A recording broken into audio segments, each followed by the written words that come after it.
Hello friends and welcome to the Exams Made Simple. So we are back again with the Hindu analysis of 7th of August 2026.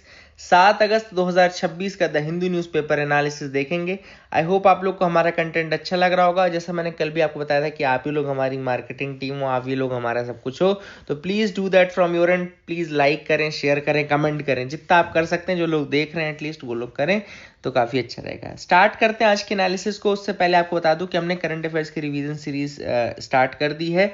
तो ये revision series केवल एक normal revision series नहीं रहेगी। मैंने आपको पहले बताया था कि ये 1 साल नहीं 2 साल का करंट अफेयर्स जो है इसमें मैं पूरा कवर करूंगा। इसके अलावा इकोनॉमिक सर्वे और आपके जो भी स्टैटिक टॉपिक्स हैं related to the current affairs वो भी हम इसमें डिस्कस करेंगे। क्लासेस में डेली अपलोड होंगी, आज से अपलोड होना शुरू हो जाएंगी। तो आप लोग अगर ज्वाइन करना चाहते हैं तो ज्वाइन कर सकते हैं। वेबसाइट temsis.com में कोर्सेज सेक्शन में आपको मिल जाएगा, ठीक है ना।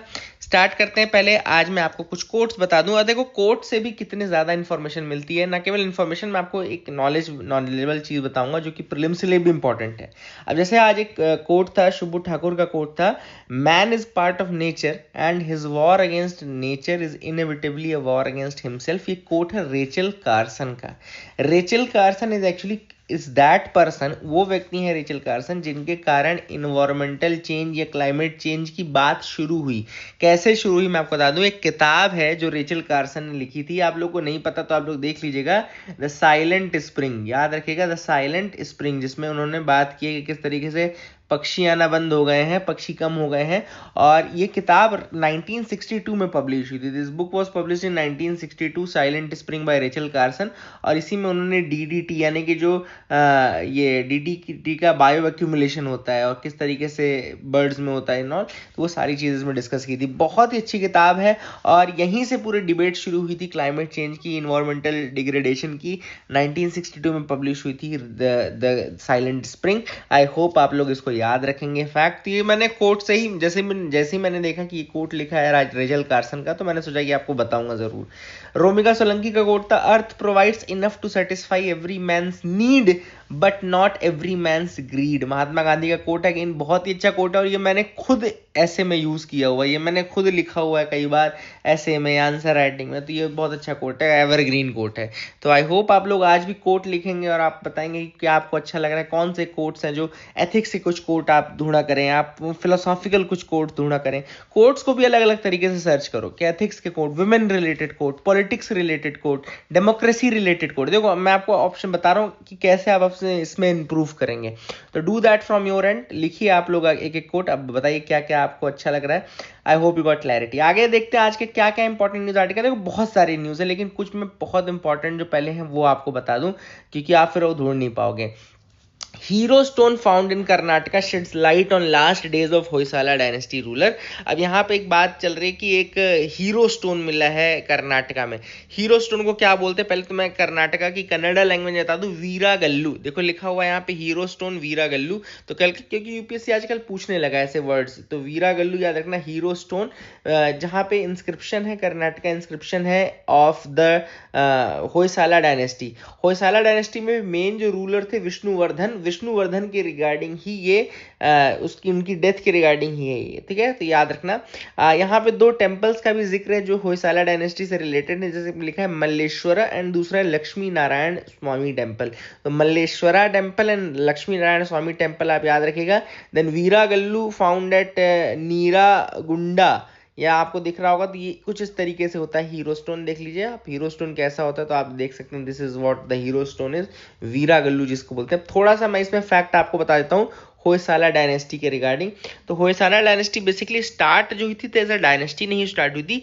होयसालाज एक्चुअली फ्यूडेटरीज थे अंडर द फ्यूडल लॉर्ड्स जैसे बोलते हैं ना, वैसे फ्यूडेटरीज थे under the western Chalukya king. तो वेस्टर्न चालुक्यास जो थे उनके अंदर वो फ्यूडेटरीज थे।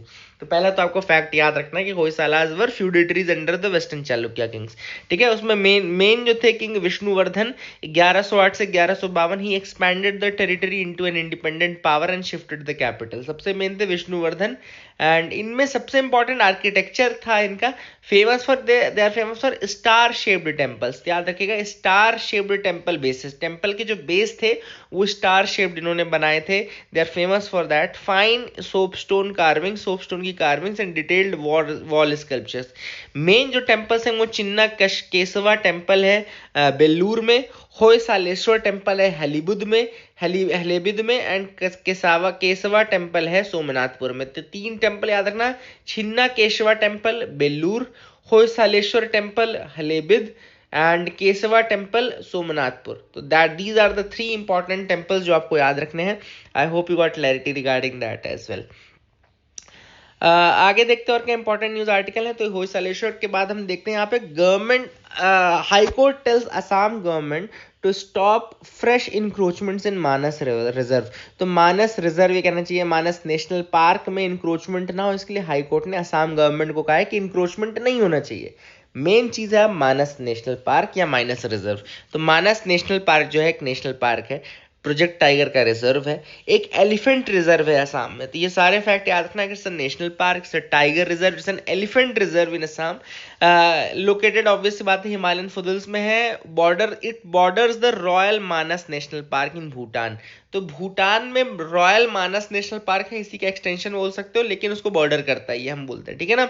And the park is known for its rare and endangered endemic wildlife such as Assam roofed turtle. यहाँ पे बहुत ही रेयर और इंडेंजर्ड वाइल्ड लाइफ मिलती, जैसे कि Assam roofed turtle, hispid hare, golden langur and pygmy hog. तो पिग्मी हॉग तो आपको पता होगा ना, वर्ल्ड का जो स्मॉलेस्ट पिग है, याद रखिएगा, वर्ल्ड का स्मॉलेस्ट पिग स्पीशीज है पिग्मी हॉग। एंड ये थ्रेटेंड स्पीशीज है, मतलब कि इंडेंजर्ड स्पीशीज है। याद रखना, इंडेंजर्ड स्पीशीज है, थ्रेटेंड स्पीशीज है। And it also host the only known population of pygmy hogs in the world. तो एंडेमिक है pygmy hog, it host the only known population of pygmy hog in the world. वैसे थोड़े बहुत ओरांग में भी मिलते हैं, ओरांग भी आपका आसाम में ही है, कुछ आपको ओरांग में भी मिल जाते हैं, बट याद रखना मेनली मानस में ही है pygmy hog, which is a threatened species, endangered species, ठीक है ना। तो I hope you got clarity regarding that as well. ये भी आपको न्यूज समझ में आ गई होगी। अगली न्यूज है, celebrate the national handloom day, prime minister. Prime minister ने कहा है कि भैया नेशनल हैंडलूम डे को सेलिब्रेट करो। कब होता है? 7 अगस्त को होता है। तो आज ही है आपका नेशनल हैंडलूम डे, 7 अगस्त को होता है नेशनल हैंडलूम डे। और क्यों हैंडलूम को इतना महत्व मिलता है? क्योंकि ऑब्वियस सी बात है, it is the symbol of swadeshi, it is the symbol of swadeshi. तो अगर आप लोग को याद हो तो स्वदेशी मूवमेंट भी था, स्वदेशी मूवमेंट का स्टार्टिंग कब हुआ था? 7 अगस्त 1905 को हुआ था। एक्चुअली 7 अगस्त 1905 यही टाइम डेट थी जिस दिन स्वदेशी मूवमेंट स्टार्ट हुआ था। इसी कारण से वहां पे बाइकॉट ऑफ फॉरेन गुड्स शुरू हो गया था, which was in favour of Indian goods. तो ये इसी को स्वदेशी मूवमेंट कहते हैं, इसी को हैंडलूम डे इसीलिए स्टार्ट किया गया। आई होप यू गॉट क्लैरिटी। अब थोड़ा सा आपको स्वदेशी मूवमेंट के फैक्ट बता दूं। 7 अगस्त 1905 को कलकत्ता के टाउन हॉल से स्टार्ट हुआ था। कलकत्ता में टाउन हॉल नाम की जगह, वहां से स्टार्ट हुआ था। यहाँ पे की मेथड्स थे स्वदेशी मूवमेंट के। पहला था बॉयकॉट ऑफ फॉरेन गुड्स। तो उन्होंने पहला तो किया भाई कि बॉयकॉट करो ब्रिटिश गुड्स को, प्रमोट करो स्वदेशी यानी कि डोमेस्टिक प्रोडक्ट्स को। दूसरा था नेशनल एजुकेशन की बात की थी, तो बॉयकॉट ऑफ ब्रिटिश स्कूल्स भी हुआ था and founding of national schools, जिसमें आपका नेशनल काउंसिल याद हो 1906 में बनी थी, नेशनल काउंसिल ऑफ एजुकेशन बनाई गई थी, है ना। एंड देन इसके अलावा Bengal national college, Bengal technical institute बनाया गया था। इसके अलावा समितिज का फॉर्मेशन किया, वॉलंटियर ऑर्गेनाइजेशन जिनको समितिज का कहा जाता था, वो बनाए गए, जिसमें स्वदेश बांधव समिति इंपॉर्टेंट है। स्वदेश बांधव समिति अश्विनी कुमार दत्ता ने बनाई थी बरिसाल में। It was a very powerful tool for mass mobilisation. Swadesh Bandhab समिति अश्विनी कुमार दत्ता, ठीक है ना। इसके अलावा ट्रेडिशनल पॉपुलर फेस्टिवल्स एंड मेला जैसे गणपति महोत्सव, शिवाजी, इन सब का सिंबल यूज किया गया था स्वदेशी के मैसेज को बढ़ाने के लिए। देन रविंद्रनाथ टैगोर ने रक्षाबंधन का यूज किया था as a symbol to unify unity के लिए, ठीक है ना। देन सेल्फ रिलायंस या आत्मशक्ति कहना चाहिए, सेल्फ स्ट्रेंथ पे को प्रमोट किया गया था, जिसमें नेशनल डिग्निटी को सोशल रिफॉर्म्स के साथ caste operation, early marriage, dowry, इनको भी खत्म करने की बात की गई थी। तो I hope you got clarity regarding the स्वदेशी मूवमेंट। बहुत इंपॉर्टेंट चीजें हैं जो मैं आपको बता रहा हूँ, ये आपको इस तरीके से एनालिसिस कोई नहीं बताएगा, ये भी आप याद रखना, है ना। आपको एनालिसिस में न्यूज बता सकते हैं, लेकिन इस तरह से कनेक्शन आपको नहीं बताएगा कोई। तो वो वही मैं काम आपको करता हूँ, क्योंकि मैं खुद निकाला हुआ हूँ, खुद खुद मैं एस्पिरेंट भी रहा हूँ, खुद मेरे को पता है कि क्या चीज़ें पढ़ानी ज़रूरी है। तो I hope you got clarity regarding that as well, इसको याद रखेगा। Government opposes income based creamy layer in Supreme in SC ST कोटा, सॉरी सुप्रीम कोर्ट बोल रहा हूँ, SC ST कोटा, ठीक है ना। गवर्नमेंट, हालांकि सुप्रीम कोर्ट में इन्होंने कहा है। तो अभी हुआ क्या कि बहुत सारे पिटीशन गए थे जिसमें लोगों ने कहा कि भाई scheduled caste and scheduled tribe में भी आप क्रीमी लेयर का कंसेप्ट, जो कि OBC रिजर्वेशन में क्रीमी लेयर यानी कि एक पर्टिकुलर इकोनॉमिक लेवल है, उसके बाद रिजर्वेशन मिलना चाहिए, इकोनॉमिक लेवल से नीचे रिजर्वेशन, ऊपर रिजर्वेशन नहीं मिलना चाहिए। क्रीमी लेयर का यही कंसेप्ट है ना, कि इतना पैसा अगर आपके पास आ रहा है एनुअल तो आपको ये बेनिफिट नहीं मिलने चाहिए। तो वो चीज गवर्नमेंट ने अपोज की है SC ST रिजर्वेशन में। अब देखो ये बात आई कहाँ से कि करनी जरूरी है या SC ST कोटा में रिजर्वेशन क्रीमी लेयर के बेसिस में। तो एक जजमेंट आपको बताता हूँ, 2 जजमेंट इनफैक्ट आपको बताता हूँ। पहला जजमेंट है M Nagaraj case. M Nagaraj case 2006-07 का केस है, इंपॉर्टेंट केस है। आपको बता दो M जजमेंट केस 2006 का बहुत फेमस केस है, जिसमें M Nagaraj versus Union of India में सुप्रीम कोर्ट ने कहा कि concept of creamy layer applies to scheduled caste and scheduled tribe in the context of reservation in promotion. Promotion के दौरान रिजर्वेशन में उन्होंने बात की थी, नॉर्मल रिजर्वेशन में नहीं की थी। उन्होंने कहा रिजर्वेशन इन प्रमोशन जब हो तब उसमें क्रीमी लेयर का कंसेप्ट अप्लाई होना चाहिए for scheduled caste and scheduled tribe. This is very important, you should remember this. M Nagaraj case of 2006। इसके अलावा 2024 का जजमेंट एक बताता हूं जिसमें इंपॉर्टेंट है, state of Punjab versus Devinder Singh का जजमेंट है, जहां पे जस्टिस BR गवई उन्होंने कहा कि government must find a way to identify a creamy layer for SC and STs even if the criteria for their identification was different from that of OBC। मतलब उन्होंने कहा कि गवर्नमेंट को एक क्रीमी लेयर का कंसेप्ट बनाना चाहिए SC ST के लिए भी। हो सकता है कि वो थोड़ा डिफरेंट हो OBC से, लेकिन फिर भी बनाना चाहिए। मतलब कि सुप्रीम कोर्ट ने एक तरीके से ओपन कर दिया है रास्ता for creamy layer, that is why इतने पिटीशन जा भी रहे हैं। बट अब गवर्नमेंट का क्या कहना है वो आपको बता दूं। गवर्नमेंट का ये कहना है कि भाई ये नहीं हो सकता, this is not to be done and there principle of creamy layer are not applicable to SCs and STs। दूसरी चीज को ये कहना है कि modification of reservation policy particularly to introduce a income based preference within reserved category should be preceded by holistic review and thorough empirical study. उनका कहा है भाई कभी भी अगर आप क्रीमी लेयर डालोगे ना तो बहुत ज्यादा इसमें होलिस्टिक रिव्यू चाहिए और बहुत ज्यादा इसमें वो चाहिए, तो उसके बिना हम नहीं कर सकते, दैट शुड नॉट हैपन। तो all this things are there, I hope you got clarity regarding that as well. आपको समझ में आ गया होगा, ठीक है। तो दिस इज व्हाट, ये बहुत इंपॉर्टेंट टॉपिक्स हैं जो मैं आपको बताता जा रहा हूँ। अब देख लेते हैं कुछ और फैक्ट्स, कुछ और इन्फॉर्मेशन जो कि इंपॉर्टेंट है आपके लिए। नेशनल हैंडलूम डे मैंने आपको बता दिया क्या कैसे है नेशनल हैंडलूम डे के बारे में, 7 अगस्त के बारे में। हाँ, टेरिटोरियल आर्मी क्या होता है देख लिए, याद रखिएगा। Territorial army basically citizen soldier reserve force है, सिटीजन सोल्जर रिजर्व फोर्स है विच is a volunteer and civilian carriers but remain available for military service. मतलब आप अपना सिविलियन करियर में रहेंगे लेकिन मिलिट्री सर्विस आपको प्रोवाइड करनी होगी वेन एवर इज नीडेड, ठीक है ना। और लगभग अभी वर्तमान में टेरिटोरियल सोल्जर्स के नाम पे 44,400 पर्सनल्स हैं अक्रॉस 59 यूनिट्स। तो याद रखिएगा, they remain in the civilian careers but remain available for the military service also and they is the citizen soldier reserve force, citizen soldier reserve force. तो ये आपको याद रखना है। China Japan row escalates after Tokyo's defence white paper. तो Japan का new defence white paper अभी approve हुआ है 4 अगस्त 2026 को, जिसमें कहा गया है कि Japan greatest strategic challenge of Japan is China. तो व्हाइट पेपर आया है जापान में जिसमें ये कहा गया है एंड इसमें उसके अलावा उन्होंने ताइवान पे भी कंसर्न किया है। तो चाइना ने एक फॉर्मल प्रोटेस्ट लॉन्च किया है और उसमें उन्होंने कहा कि भाई आप ग्राउंडलेस तरीके से क्लेम क्यों कर रहे हो, ताइवान तो हमारा इंटरनल अफेयर है, आप क्यों बोल रहे हो, ठीक है ना। एंड याद रखिएगा चाइना और जापान के बीच में बहुत पुराना डिस्प्यूट है सेनकाकू आइलैंड को लेकर के। सेनकाकू आइलैंड जापान में बोलते हैं, दियाओयू दाओ इसको चाइना में बोलते हैं, और ईस्ट चाइना सी के बारे में भी उस वाइट पेपर में लिखा है। तो याद रखिएगा सेनकाकू आइलैंड, जापानीज उसको सेनकाकू आइलैंड बोलते हैं और इसको चाइनीज क्या बोलते हैं, दियाओ दाओ। याद रखना, इसको चाइनीज बोलते हैं। एंड ये ताइवान ने भी अभी रिसेंटली एक एनुअल हान कुआंग मिलिट्री एक्सरसाइज की थी। ये भी एक फैक्ट है, आपको बता दूं, ताइवान ने कंडक्ट की थी हान कुआंग मिलिट्री एक्सरसाइज, जिसमें उन्होंने सिमुलेट किया defence against a Chinese invasion. अगर चाइनीज इन्वेजन होता है तो कैसे डिफेंड करेंगे, तो basically that is the thing which is there. I hope you got clarity regarding that as well, आपको समझ में आ गया होगा। आगे देख लेते हैं, Beijing model of innovation bridging the valley of death.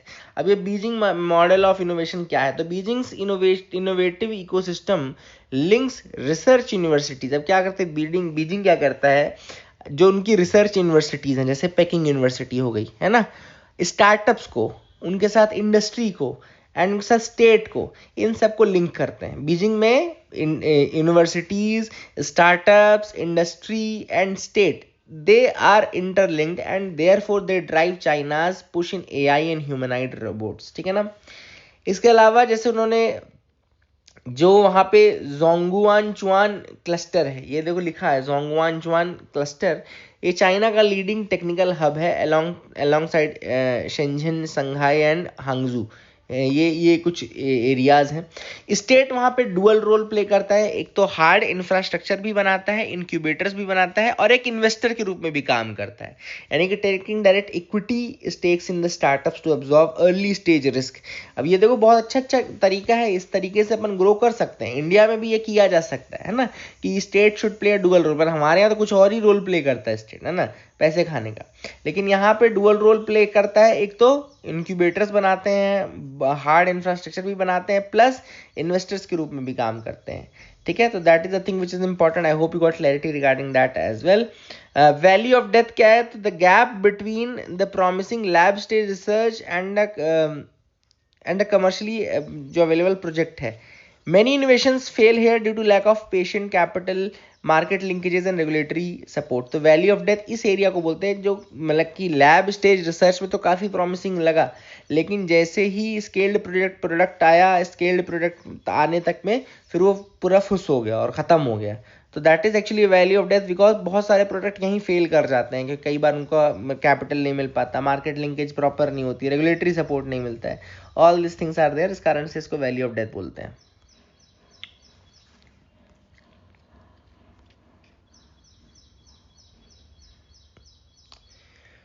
ये अपन ठीक है। देखो, why households are pledging gold instead of selling it, क्यों लोग गोल्ड को रख रहे हैं इंस्टेड ऑफ सेलिंग, तो यहाँ पे क्या क्या हुआ है, तो गोल्ड प्राइस पिछले 10 साल में 5 गुना 5 टाइम्स बढ़ चुकी है। इंडियाज ओवरऑल गोल्ड डिमांड जो थी वो अप है by 2% year on year demand है, even as jewellery demand fell, जबकि ज्वेलरी डिमांड गिरी है, लेकिन गोल्ड की डिमांड 2% ईयर ऑन ईयर बढ़ी है। इन्वेस्टमेंट डिमांड जो है ETFs में, बार्स में, कॉइन्स में, it is rising sharply, and gold ETF तो स्पेशली रिकॉर्ड हिट कर चुके हैं, ठीक है। गोल्ड बैक्ड बैंक लोन्स जो हैं वो भी बहुत ज़्यादा बढ़ गए हैं। Households prefer to pledge gold as a collateral rather than sell it, keeping recycled supply. इसीलिए गोल्ड वो भी नहीं हो पा रहा है, क्योंकि लोग गोल्ड के बेसिस से पैसे लेते हैं, फिर बाद में अपना पैसे चुका गोल्ड ले लेते हैं, है ना, तो कोलैटरल के रूप में भी यूज करते हैं। एंड गोल्ड मोनेटाइजेशन स्कीम भी थी, विच वो 2015 में आई थी, which was meant to mobilize the idle हाउस होल्ड गोल्ड via bank deposit earning interest has seen lackluster uptake due to tax and procedural hurdles। तो ये कहते हैं गोल्ड मोनेटाइजेशन स्कीम थी 2015 की, जिसमें ये कहा था कि आपका जो सोना है घर में जो पड़ा है उसको आप ले आइए और उसमें थोड़ा इंटरेस्ट कमाएंगे, बट चूंकि बहुत सारे टैक्स के एंड प्रोसीजरल हैंडलर्स हैं उसमें, इस कारण से वो स्कीम बहुत ज़्यादा अच्छी नहीं चल पाई है। तो ये आपको याद रखना है। अब गवर्नमेंट जो है LIC में अपने स्टेक्स ऑफलोड कर रही है, आपको पता होगा, इसको डिसइन्वेस्टमेंट बोलते हैं, तो डिसइन्वेस्टमेंट करना चाहती है लाइफ इंश्योरेंस कॉर्पोरेशन में। एंड क्यों करना चाहती है और इससे क्या इम्पैक्ट होगा, तो ऑब्वियस सी बात है, आप सबको पता होगा कि disinvestment is a sale of government equity. Government equity का सेल जो होता है वही डिसइन्वेस्टमेंट कहलाता है। पब्लिक सेक्टर अंडरटेकिंग में किया जाता है, कैन बी माइनॉरिटी, मेजॉरिटी और strategic as well. Minority, majority और स्ट्रेटेजिक, मतलब कि बहुत कम शेयर भी आप बेच सकते हो और आप 51% से ज़्यादा शेयर भी बेच सकते हैं, या फिर स्ट्रेटेजिक बेच सकते हैं, मतलब कि 49% बेच दिया, बाकी रख लिया, ठीक है ना। और ये होता किसके अंतर्गत है? Department of investment and public asset management which comes under the ministry of finance, इसकी नोडल बॉडी है, वो कराती है। Department of investment and public asset management, DIPAM जिसको बोलते हैं, department of investment and public asset management which comes under the ministry of finance, ये इसकी नोडल बॉडी है डिसइन्वेस्टमेंट की। तो ये आपको याद रखना है। आई hope you got clarity regarding that. अब यहाँ पर इंपॉर्टेंट है, कैबिनेट ने अप्रूव की है गोवर्धन स्कीम, तो याद रखना गोवर्धन स्कीम को अप्रूवल दिया गया है। गोवर्धन का फुल फॉर्म क्या है? Galvanizing organic bio agro resource Dhan, याद रखना galvanizing organic bio agro resources Dhan, and it is a national circular bio energy scheme. It's a bio energy scheme, national circular bio energy scheme. देख लीजिए, year 2026-27 से financial year 35-36 10 साल के लिए इसको लाया गया पहले तो। It raises the local production of compressed biogas, तो कंप्रेस्ड बायोगैस का लोकल प्रोडक्शन रेज करना है, एंड 10 फोल्ड बढ़ाना है, from 300 operating plants to 5000 plants करना है। It uses agricultural residue, cattle dung, sugar industry waste and municipal organic waste and other biomass, इनका use किया जाएगा। एंड कंप्रेस्ड बायोगैस बनाने can be blended into CNG for automobiles और piped natural gas, तो compressed biogas जो रहेगी उसको फिर ब्लेंड किया जाएगा into CNG and piped natural gas के रूप में। एंड ये सारी चीज़ें इंपॉर्टेंट है। इसमें एडमिनिस्ट्रेड प्राइसिंग रहेगी, कैपिटल सब्सिडीज प्रोवाइड की जाएंगी, पाइपलाइन इंफ्रास्ट्रक्चर प्रोवाइड किया जाएगा। I hope you got clarity regarding that as well, ठीक है। तो all this things are there जो कि यहाँ पे की जाएंगी। आई होप आपको समझ में आ गया होगा। सो दैट इज इट, ठीक है। केरला में माई पुलिस स्टेशन इनिशिएटिव लाया गया to improve the police citizen ties, police और सिटीजन की टाइज को बढ़ाने के लिए। लॉन्चेस 15 अगस्त को लॉन्च हो जाएगा 2026 में across the state of Kerala. My police station, responsibility of SHO shift from circular inspectors to sub inspectors, and it reverses the previous government's 2021 type policy of using CI। Circle inspectors use होते थे पहले, responsibility रहती थी, अब वो सब inspectors पे आ जाएगी। And sub inspectors take charge as SHO, sub inspector जो है वो चार्ज लेंगे SHO का के रूप में। एंड वही सारी चीज़ें हैं। ऑब्जेक्टिव है बेसिकली कि अकाउंटेबिलिटी बढ़े, डिसीजन मेकिंग फास्ट हो, कस्टोडियल क्राइम वायलेंस ये सब घटे। तो माई पुलिस स्टेशन याद रखना है आपको जो मैंने आपको बताया। तो I hope you got clarity regarding all these news article, समझ में आ गया होगा आपको। That is it for the day. Keep loving us, keep sharing us, thank you and have a nice day.